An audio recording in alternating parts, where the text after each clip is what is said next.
নমস্কার বন্ধুরা, আপনারা দেখছেন আপনাদের প্রিয় ইউটিউব চ্যানেল আলোকিত খবর। আজ 14ই জুলাই 2025। চলুন দেখে নেওয়া যাক পশ্চিমবঙ্গের কোন জেলার আবহাওয়া কেমন থাকতে পারে।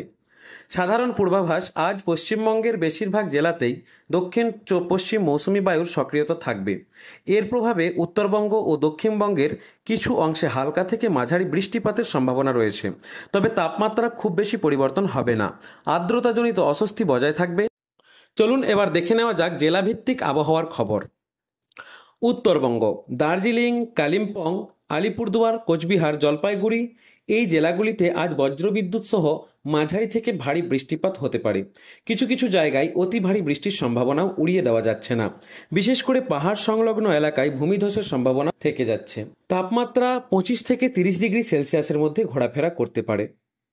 উত্তর দিনাজপুর, দক্ষিণ দিনাজপুর, মালদা এই জেলাগুলিতে বিক্ষিপ্তভাবে হালকা থেকে মাঝারি বৃষ্টিপাতের সম্ভাবনা রয়েছে। দিনের বেলায় তাপমাত্রা 33 থেকে 35 ডিগ্রি সেলসিয়াস পর্যন্ত উঠতে পারে। আর্দ্রতাজনিত অস্বস্তিকর গরম বজায় থাকবে। এবং দক্ষিণবঙ্গের আবহাওয়ার আপডেট আরেকবার আমরা দেখে নেব। দক্ষিণবঙ্গে যেমন কলকাতা, হাওড়া, হুগলি, উত্তর 24 পরগনা, দক্ষিণ 24 পরগনা, পূর্ব মেদিনীপুর, পশ্চিম মেদিনীপুর এই জেলাগুলিতে আজ 2-1 পলসা হালকা থেকে মাঝারি বৃষ্টি হতে পারে। দিনের বেলায় আকাশ মেঘলা থাকবে। সর্বোচ্চ তাপমাত্রা 34 থেকে 36 ডিগ্রি সেলসিয়াস এবং সর্বনিম্ন তাপমাত্রা 27 থেকে 29 ডিগ্রি সেলসিয়াসের আশেপাশে থাকবে।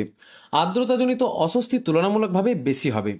বাঁকুড়া, পুরুলিয়া, পশ্চিম বর্ধমান, পূর্ব বর্ধমান, বীরভূম এই জেলাগুলিতে হালকা থেকে মাঝারি বৃষ্টির সম্ভাবনা রয়েছে, তবে বৃষ্টির পরিমাণ তুলনামূলকভাবে কম হতে পারে। তাপমাত্রা কিছুটা বেশি থাকবে, প্রায় 35 থেকে 37 ডিগ্রি সেলসিয়াস। বাতাসে আর্দ্রতার পরিমাণ বেশি থাকায় অস্বস্তিকর গরম অনুভব হতে পারে। আর নদিয়া ও মুর্শিদাবাদ এই জেলাগুলিতেও বিক্ষিপ্তভাবে হালকা হালকা বৃষ্টি হতে পারে। সর্বোচ্চ তাপমাত্রা থাকবে 34 থেকে 36 ডিগ্রি সেলসিয়াস।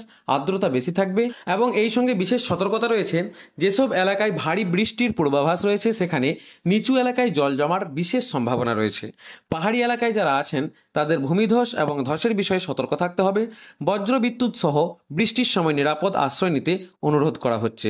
এই ছিল পশ্চিমবঙ্গের জেলাভিত্তিক আবহাওয়ার খবর। আপনারা আমাদের সঙ্গে থাকুন এবং আপনাদের এলাকায় আজ বৃষ্টি হয়েছে কি না সেটি অবশ্যই কমেন্ট করে আমাদেরকে জানান। আমরা আপনাদের প্রত্যেকটা কমেন্ট পড়ি। নমস্কার, দেখা হবে আবার কোনো ভিডিওতে। ততক্ষণ ভালো থাকুন।